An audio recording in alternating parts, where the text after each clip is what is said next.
अस्सलाम वालेकुम दोस्तों। सच बताऊं, मैं बहुत ज्यादा इमोशनल हो गया जब इस वीडियो को लिख रहा था। मैं जिस इंसान के अंदर इंसानियत जिंदा होगी वही इस वीडियो को देख पाएगा। जिसके अंदर से इंसानियत मर गई होगी वो इस वीडियो को हटा देगा और इन बातों को सुनना भी पसंद नहीं करेगा। दोस्तों, हम इस दुनिया में आए हैं, हम और आप इस दुनिया में आए हैं, कैसे चक्करबाजी में लगे रहते हैं कि हम ये पालें या उसको ऐसा कर दें या ये चीज हमारी हो जाए या ये चीज हमारी हो जाए। किस तरीके से हम लोग लगे हुए हैं इस दुनिया के अंदर। आंख बंद करना एक बार, जब सोने जाओ और सोचना जरा, ये सारी चीजों को एक साइड में रखे जरा सोचना यार। खुदा की कसम, ये किसी की कोई चीज नहीं है यार, ये चीजें हमारी नहीं है। हमसे पहले हजारों हजारों पीढ़ियां ऐसी आई जो इन चीजों पर, इस जमीन पर, इन तमाम चीजों पर, इन जगहों पर, इन प्लॉट्स पर अपना अपना कब्जा जमा के जा चुके हैं। वो सब इन चीजों को इस्तेमाल कर चुके हैं और आज हम, ये चीज मेरी है, वो चीज मेरी है, उसका हक मार लिया, ये उसका हक मार लिया। बहुत हो रहा ना, होता है। हदीस में आता है कि किसी ने किसी के एक बालिश्त इस तरीके से, इतना बड़ा, यहां से इतनी जमीन किसी की कब्जा कर ली, एक बालिश्त जगह, अपना किसी भी धन की बदौलत, ताकत की बदौलत या फिर किसी की बदौलत भी उसने एक बालिश्त भी अगर जमीन कब्जा कर रखी है, और इसका अंजाम मालूम है क्या होगा? कल कयामत के दिन सातों जमीनों को एक सांप की शक्ल देकर एक तोप बना करके उसके गले में डाल दिया जाएगा। एक बालिश्त जमीन अगर किसी की तुमने दबा रखी है, कितना बड़ा अजाब होगा। और आज एक बालिश्त क्या, कोई किसी का हक मारे बैठा है, कोई किसी की जमीन नहीं देता है, कोई किसी को दबाता है, कोई किसी के खेतों में दबाता है, किसी को इस तरह, किसी के घर नहीं देता है, किसी को हक नहीं देता। भाइयों में इसी वजह से लड़ाइयां होती है। एक बार सोचो मेरे भाइयों, ये चीजें क्या वास्तव में हमेशा हमारी रहेंगी? एक बार सोचना जरूर।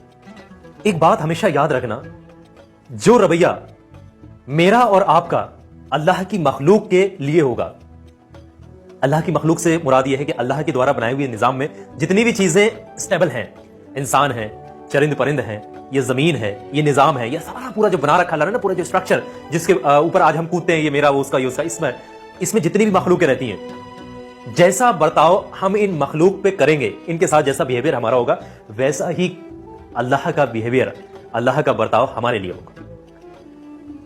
यह भी मिलता है कि लिखा हुआ आता है, तर्जुमे के तौर पे मैं आपको बता रहा हूं कि तुम जमीन वालों पर रहम करो, तुम जमीन वालों पर रहम करो, आसमान वाला तुम्हारे ऊपर रहम करेगा, आसमान वाला तुम्हारे ऊपर रहम करेगा, अगर तुम जमीन पर रहने वालों के ऊपर रहम करो। लेकिन आजकल क्या है, किसी की बहन को देखते हैं, किसी की लड़की को देखते हैं तो सारे उसको ये ऐसा कर लें, वैसा कर लें, उसकी इज्जतें उछालते हैं, उसको दबाते हैं, परेशान करते हैं, जलील करते हैं, किसी का हक मारते हैं, किसी का कत्ल कर देते हैं। बहुत मामला खराब होते जा रहे हैं। हदीस में मिलता है कि तुम इन जमीन पर रहने वालों पर रहम करो, आसमान वाला तुम्हारे ऊपर रहम करेगा। हमारे ऊपर आफतें, परेशानियां, एक बार तुम सोचो, एक बार तुम एनालाइज करो आंख बंद करके। जब तुम शाम को सोने जाते हो ना बिस्तर पे, दुनियादारी को, सारी चीजों को, अपने बैंक बैलेंस को, प्रॉपर्टी को, गाड़ियों को एक साइड में रख दो और सोचो कि कल तुम्हें मरना है, कल तुम्हारी मौत है, और फिर तुम, क्या चीज है तुम्हारे पास, क्या चीज रहेगी तुम्हारे पास? दोस्तों, एक बार सोचना जरूर। बहुत ज्यादा मैं इमोशनल हो गया था उस वक्त में जब मैं इस वीडियो को शूट कर रहा था। समझ रहे? कई सारी चीजें लिखी गई, ये जगह जी लगाने की दुनिया नहीं है, ये दुनिया जो है, यहां जी मत लगाओ। This is not permanent, nothing is permanent, no one is permanent.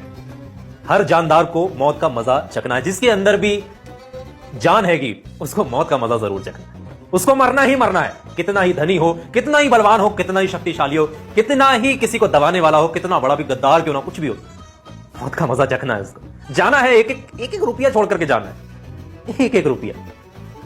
और जब 1 रुपए की बात आ ही रही है तो मैं क्यों ना आपको यह बात भी बताता चलूं, अगर तुमने किसी का 1 रुपया भी दबा रखा है, खा रखा है, हड़प रखा है, 1 रुपया भी, तो इसका मतलब जानते हो, कल कयामत के दिन इसके बदले में तुम्हें 700 मकबूल नमाजें देनी होंगी।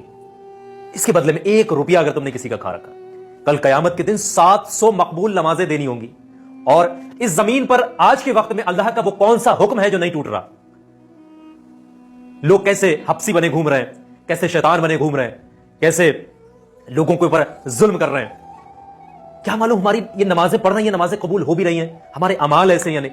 और इतनी नमाजें पढ़ रहे हैं, 25 साल 27 साल जितनी भी एज रही, या फिर किसी की 50 साल रही, किसी की 80 साल है, जितनी भी उसने नमाजें पढ़ी, अब क्या मालूम कि उसकी नमाजें कबूल हुई भी हैं। और अगर उसने 1 रुपया भी किसी का खा रखा है ना, तो उसके बदले में कल कयामत के दिन 700 मकबूल, यानी जो कबूल हो चुकी हो, वो 700 नमाजें उसको देनी पड़ सकती हैं। और हमें 1% गारंटी नहीं कि नमाजें हमारे कबूल हो भी नहीं है या नहीं हो रही। अमाल ऐसे इंसान के, इंसान शैतान बना घूम रहा है। तो मेरे यारों, मेरे प्यारों, ये जगह जी लगाने की दुनिया नहीं है, ये इबरत की जगह है, तमाशा नहीं। इस दुनिया से मत लगाओ। अभी तुम इस वीडियो को देख रहे हो, तुम्हारी उम्र मान लिया कि 25 साल है, 30 साल है, 40 साल है, किसी की 20 साल भी होगी, किसी भाई बहन की। मैक्सिमम कितना आप जी सकते हो आज के सराउंडिंग के हिसाब से? 70-80 साल मैक्सिमम, मैं मानता हूं 70 साल। कितना बचा? आधी जिंदगी गुजर गई, आधी और रह गई है। अभी तो एनर्जेटिक वाली थी, वो गुजर रही है, अब तो धीरे धीरे धीरे धीरे ढीला आएगा ना, एनर्जी लूज होगी और मुश्किलात आएंगी। क्या कर लोगे? क्या ले जाओगे साथ? 1 रुपया नहीं ले जा सकते। तो उसका हमेशा शुक्र अदा करो, अल्लाह की मखलूक पर रहम करो, किसी को नाजायज मत सताओ, किसी का हक मत मारो। बहुत ज्यादा इमोशनल था उस वक्त में, मैं जब इस वीडियो को शूट कर, मैंने कहा क्यों ना ये नेक पैगाम लोगों को भी बताया जाए। इंसानियत होगी तभी इस वीडियो को यहां तक देख रहा होगा वो इंसान जिसके अंदर इंसानियत होगी। आप लोग मुझे कमेंट करके बताना। और हाँ, एक चीज याद रखिएगा, अल्लाह उस इंसान को सबसे ज्यादा महबूब समझता है या अपने सबसे ज्यादा करीब रखता है जो उसकी मखलूक के ऊपर रहम करता है, उसकी मखलूक के साथ अच्छा ही करता है, भलाई।